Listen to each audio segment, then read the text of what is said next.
नमस्कार मित्रांनो, शब्दस्पर्श या चॅनलवर तुमचं पुन्हा एकदा स्वागत. आजच्या कथेचं नाव आहे ती खोली. लेखन दीपाली ओक. कथा सुरू करण्याआधी जे कोणी या चॅनलवर पहिल्यांदा आले आहे त्यांनी पटकन चॅनलला सबस्क्राईब करून घ्या. चला तर मग वेळ न घालवता कथेला सुरुवात करूया. सतीश पुराणिक एक नामदार, दमदार, प्रतिष्ठित लेखक. त्यांच्या कितीतरी भयकथा वाचकांनी डोक्यावर उचलून धरल्या. नुसतं सतीश पुराणिक नाव वाचूनच पुस्तकांचा धडाधड खप व्हायचा. त्यांच्या दारात बरेचसे संपादक येत जात होते. ठरलेल्या वेळेतच कथा कादंबरी लिहून पूर्ण करून देणारच हे त्यांचे वैशिष्ट्य. आपल्या लिखाणाच्या बळावर भरपूर पैसा तर त्यांनी कमवलाच, पण नावही कमवले. लेखणीच्या बळावर त्यांनी मोडकळीस आलेला संसार टुमदार बनवला. बायकोला 4 दागिने घडवले आणि आता ते स्वतःच्या नवीन घरात राहायला जाणार होते. सर्व सुख त्यांच्या पायाशी येत होते. मात्र देवाने एकच कमी ठेवली. पदरात मूलबाळ न देता ऊस कोरडीच रिकामी ठेवली. भयकथा सम्राट म्हणून नावारूपाला आलेले सतीशराव यांना मूलबाळाची पोकळी आता जाणवेनाशी झाली होती. सतत सुचेल ते लिहित राहायचे. व्यसनच त्यांना जडले होते. भयकथांच्या दुनियेत कायम गडलेले असायचे.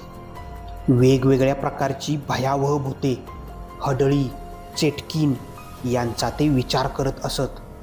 कथा कशी थरारक होईल हेच सतत डोक्यात असायचं त्यांच्या. त्यांची बायको सुनीताबाई यांना सुरुवातीला नवऱ्याच्या वागण्याचा त्रास व्हायचा, पण आता तिनेही त्यांचं वागणं अंगवळणी पाडून घेतलं होतं. 10 बाय 10च्या खोपट्यातून ते आता मोठ्या घरात राहायला जाणार होते. तिथे त्यांना रात्रीचे निवांत लिहिता येणार होतं, ते सुद्धा स्वतःच्या स्वतंत्र लेखणी कक्षात. तिथे बायकोची कटकट नसेल. कोणी आले गेले तरी बाहेर हॉलमध्येच बसतील. मी माझ्या खोलीचे दार लावले की मी माझ्याच विश्वात असेन म्हणून ते फार खुश होते. घराचे काम पूर्ण होत आले. नवीन घरात जायचा दिवस शेवटी आलाच. सामानांची लावालाव झाली. लेखनाच्या खोलीची आवरावर झाली. मोठ्या लाकडी कपाटात पटकन दिसेल अशी हर प्रकारच्या भयकथेची प्रत्येकी एक प्रत असे बरीच पुस्तके मांडली गेली. टेबल, खुर्ची, नाईट लॅम्प बसवण्यात आले. तिथेच कोपऱ्यात एक व्यक्ती झोपू शकेल असा बेड म्हणजेच सेटी ठेवलेली होती. लेखनाची खोली छान सजवली गेली, पण उजेड फारच कमी असल्याचे जाणवू लागले. ह्या खोलीतले वातावरण एक प्रकारचे कोंदट, कुबट आणि थंड असल्यासारखे झाले होते. लेखनासाठी ही खोली चुकलीच असं त्यांना वाटू लागलं, पण आता काय करणार? किचन, बेडरूम, हॉल बदलू तर शकत नाही ना. हळूहळू नवीन घराची सवय व्हायला लागली. दोघंही नवीन घरात रमायला लागले. सतीशरावांनी पुन्हा लिखाणाला सुरुवात करायला घेतली. लेखणीच्या खोलीतल्या अंधाराची अन गारठ्याची त्यांना सवय व्हायला लागली. इतकी सवय लागली की ते दिवसभरच काय, रात्रभर त्या खोलीतच असायचे. सुरुवातीला सुनीताबाई रागवायच्या, चिडायच्या, तेव्हा हे बाहेर पडायचे. मग दोघं मिळून गप्पा, जेवण, TV, जरासं फिरून आलं की ते पुन्हा खोलीत शिरायचे. नवीन घरात येऊन 4-5 महिने झाले असतील. सगळं सुरळीत नीट चालू होतं, पण सतीशराव हल्ली जरा विचित्रच वागू लागले होते. सतत निगेटिव्ह एनर्जीचा विचार करीत असल्यामुळेच असेल कदाचित, पण नकळत त्यांनी नकारात्मक ऊर्जेलाच आवाहन केले असावे. ते सतत दडपणाखाली असल्यासारखे वावरायला लागले. खोलीतच दिवसरात्र कोंडून घ्यायला लागले. जेवायला बोलवायला दार वाजवले तरी ताट आतच आणून दे असं म्हणून दारातूनच ताट आत घ्यायचे आणि खरकटे ताट दारातूनच बाहेर सरकवायचे आणि धाडकन तोंडावरच दार लावून घ्यायचे. इतकंच काय, संपादक दारात आले तरी बाहेर पडेनासे झाले. तुमचे लेख तुम्हाला मिळतील असे आतूनच ओरडून सांगायचे किंवा फोनवर बोलू म्हणायचे. तब्येतीचे कारण सांगून सुनीताबाई वेळ मारून नेत होत्या, पण कळतच नव्हतं नक्की काय झालं आहे. कधी मध्ये बाहेर आले की हरवल्यासारखे नुसतेच बसून राहायचे. विचारलेल्या प्रश्नांची हो, नाही, तेवढीच उत्तरं द्यायचे. त्या खोलीत कुणीच जायचे नाही असं सुनीताबाई व घरकाम करणाऱ्या मावशींना पण स्पष्ट सांगून ठेवलं होतं. दिवसातून सकाळी फक्त एकदाच, ते पण त्यांच्या देखरेखीत त्या खोलीची साफसफाई करायची असं त्यांनी सांगून ठेवलं होतं. ते करीत असताना पण पटकन कर, तिकडलं राहू दे, पलीकडलं उद्या कर, कपाटाच्या कोपऱ्यातले आज राहू दे, तर कधी म्हणत टेबलाजवळच्या कोपऱ्यातले राहू दे, तर कधी म्हणत सेटीखाली वाकू नकोस, राहू दे तिकडचं, छताकडे पाहू नको, असं सतत टोकत राहायचे.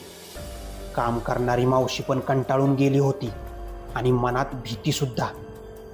एके दिवशी मावशी त्या खोलीत केरलादी करण्याकरिता गेली.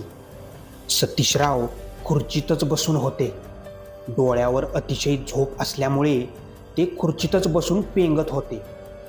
आज मावशींना सूचना पण देत नव्हते, म्हणून मावशी पण भरभर काम उरकू लागल्या. अंधाऱ्या खोलीत दिसेल तसे काम उरकत होत्या. टेबलाजवळच सतीशराव खुर्चीजवळ बसले होते, त्यामुळे टेबलाखालून त्यांना पुसायला जमत नव्हतं. साहेब बसल्या बसल्या डुलक्या घेत असल्यामुळे उठवणं पण बरं वाटत नव्हतं. टेबल लॅम्पच्या उजेडातच आजूबाजूचं काम करत असतानाच सुनीताबाई खोलीत डोकावल्या. एक कुबट वास नाकात शिरला. अंगावर गारठा जाणवला. दारासमोरच टेबल असल्यामुळे त्यांची नजर सहज टेबलाखाली गेली. तर असं काय दिसतंय काळ्या सावलीसारखं? कोणीतरी लहान मूल अंगाचं मुटकुळं घालून बसल्यासारखं दिसतंय. म्हणून त्या पटकन आत येऊन टेबलाखाली वाकल्या. तेवढ्यात एका झपक्यात कोणीतरी टेबलाखालून सेटीखाली गेल्याचं दोघींनाही स्पष्ट दिसलं. अंधारात चमकलं फक्त पिवळसर डोळे. ते टकटकीत डोळे त्यांच्याकडेच पाहत होते. दोघी जरा घाबरून मागे सरकल्या. मांजर असेल किंवा माकड तरी. त्या सेटीखाली वाकणार इतक्यात सतीशराव जागे झाले. अहो, सेटीखाली मांजर की माकड कोणीतरी नक्कीच शिरलंय, असं म्हणत त्या सेटीखाली वाकणार इतक्यात सतीशरावांनी त्यांना हाताला धरून खपखन उठवलं. मी पाहतो, तुम्ही दोघी बाहेर व्हा, असं म्हणत त्यांनी दोघींना बाहेर ढकललं व दार लावून घेतलं. कामवाली मावशी बाहेर आल्यावर म्हणाल्या, ताई, मला नाही वाटत ते मांजर किंवा उंदीर, घुस, माकड होतं. काहीतरी निराळच दिसतंय प्रकरण, सांभाळून राहा. सुनीताबाई डोळे विस्पारून पाहत राहिल्या. अहो, काय बोलताय तुम्ही? सुनीताबाई म्हणाल्या. ताई, खरं तेच सांगते, मला ती खोली काही ठीक वाटत नाही. वेगळीच भीती वाटते तिथं. 5 मिनिटं जरी तिथं थांबलं ना तरी असं वाटतं कोणीतरी लक्ष ठेवून आहे आपल्यावर.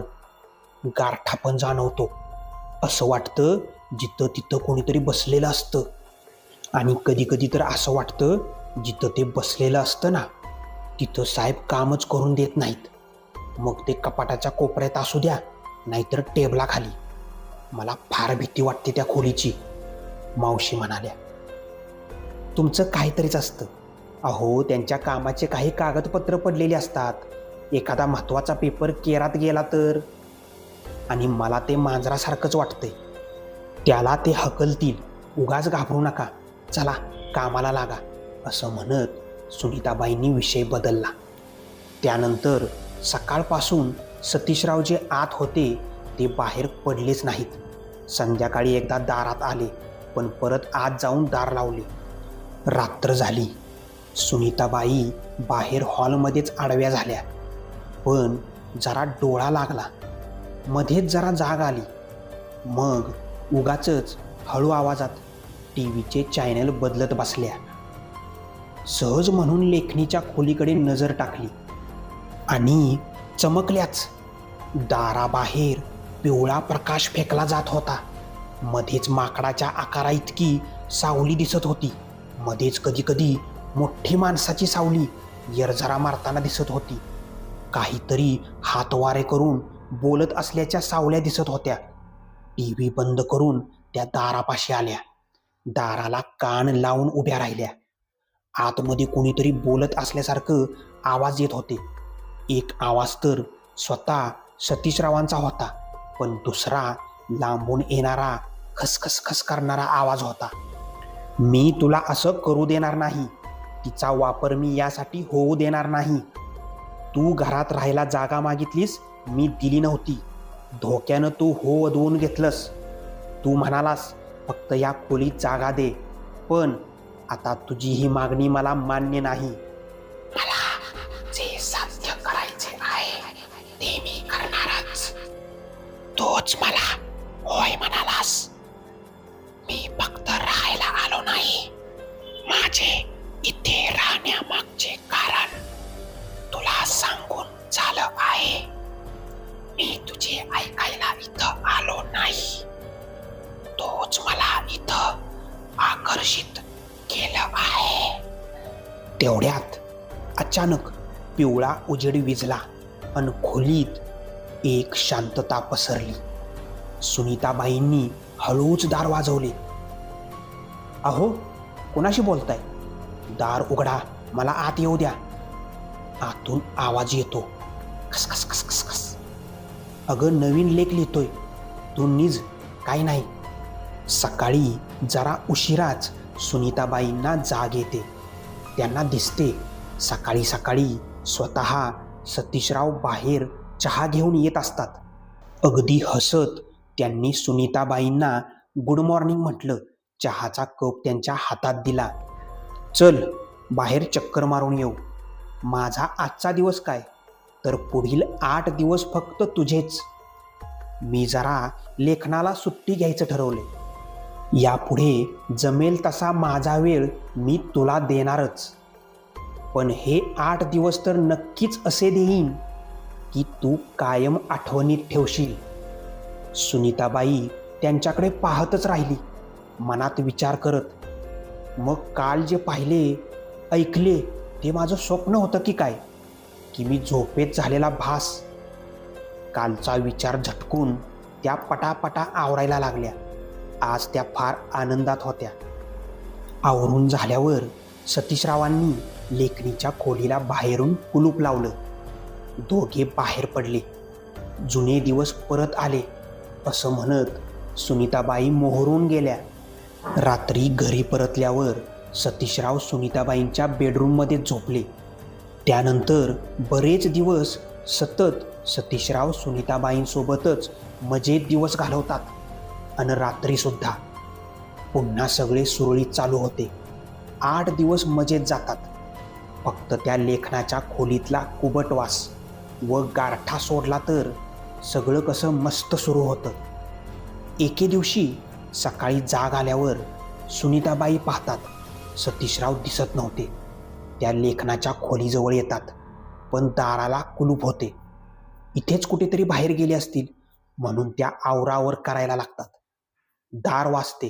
बहुतेक सतीशराव आले म्हणून दार उघडतात, तर दारात मावशी असतात. मावशीशी गप्पा मारत कामे सुरू होतात. ताई, खोलीची चावी द्या, सफाई करायची, मावशी बोलतात. हीच वेळ खोली तपासायची म्हणून त्यांचे डोळे चमकतात. पटकन मुख्य दार लावून त्या चावी शोधतात, पण चावी सापडत नाही. मावशीला सोबत घेऊन कुलूप तोडतात. कुलूप तोडून आत गेल्यावर खोली रिकामीच दिसते, पण खोलीत गारठा जाणवतो. कोंदट कुबट वास नाकात असह्य होत होता. एखादा प्राणी मरून कुजावा असा घाण वासाचा भपकारा येत होता. सुनीताबाई कपाट शोधू लागल्या. इकडे तिकडे शोधत असताना एक डायरी टेबलवर सापडली. त्या ती उचलून घेतात. वास कसला येतोय हे काही कळत नव्हतं. मावशींना केर लादी करायला सांगून बाहेर बसून त्या डायरी वाचू लागल्या. प्रिय सुनीता, ही डायरी तुझ्या हातात पडेल तेव्हा कदाचित या जगात मी नसेल. तुला हा कोणत्या तरी पुस्तकासाठी लेख वाटत असेल, पण विश्वास ठेव ग, माझ्यावर ही माझ्या बाबतीत घडलेली सत्य घटना आहे. जेव्हापासून आपण या घरात राहायला आलो तेव्हापासून लिखाणाच्या खोलीत काहीतरी विचित्र घडत होतं. सुरुवातीपासून सांगायचं म्हटलं तर मी रात्रीचा लिखाण करीत होतो.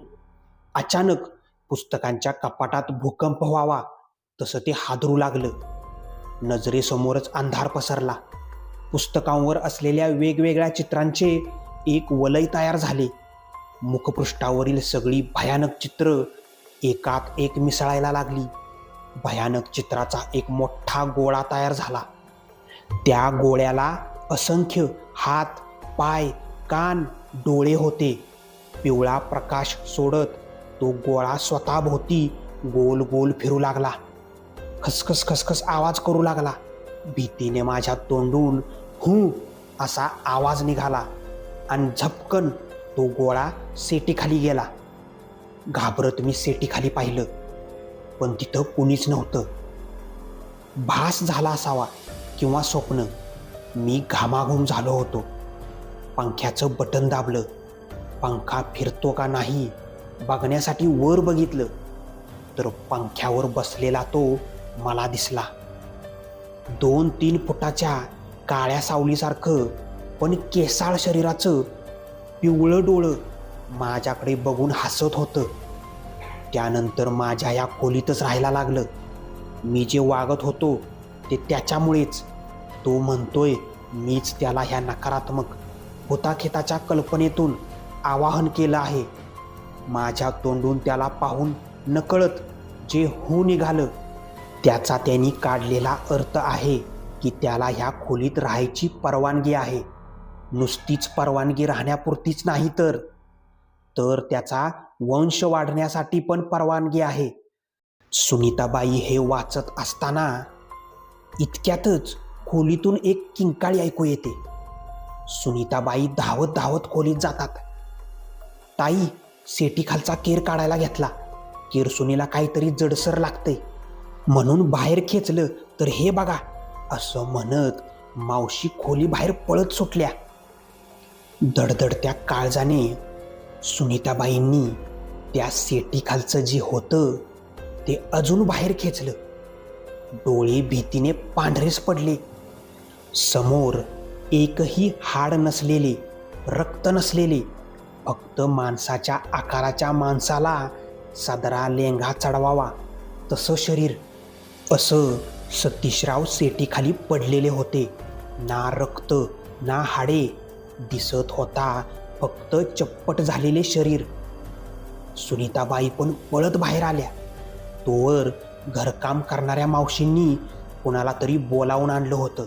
ते काका आत जाऊन पाहून येतात एव्हाना सगळे आजूबाजूचे जमा होतात. इतके दिवस नवरा घरात मरून पडलाय, ह्या बाईला पत्ता कसा नाही अशी कुजबूज सुरू होते. सुनीताबाईंना तर वेड लागायची पाळी येते. अहो, काल रात्रीच तर एकत्र होतो आम्ही, अगदी एका बिछाण्यात. 8 तास, फक्त 8 तास तर मला ते दिसले नाहीत. डायरीत लिहिलेले सुनीताबाईंना आठवले. आता त्यांना गरगरायला लागलं. ही डायरी तुझ्या हातात पडेल तेव्हा मी या जगात नसेन. म्हणजे मग गेले काही दिवस मी कुणासोबत होते? अचानक त्यांनी 8 दिवस लिखाणाला सुट्टी का घेतली? तूच हो म्हणालास. वंश, पिढी, वारस. मग मला दिवस तर राहिले नाहीत ना? की दिवस राहावेत म्हणूनच आता माझ्या पोटी काय जन्माला येईल?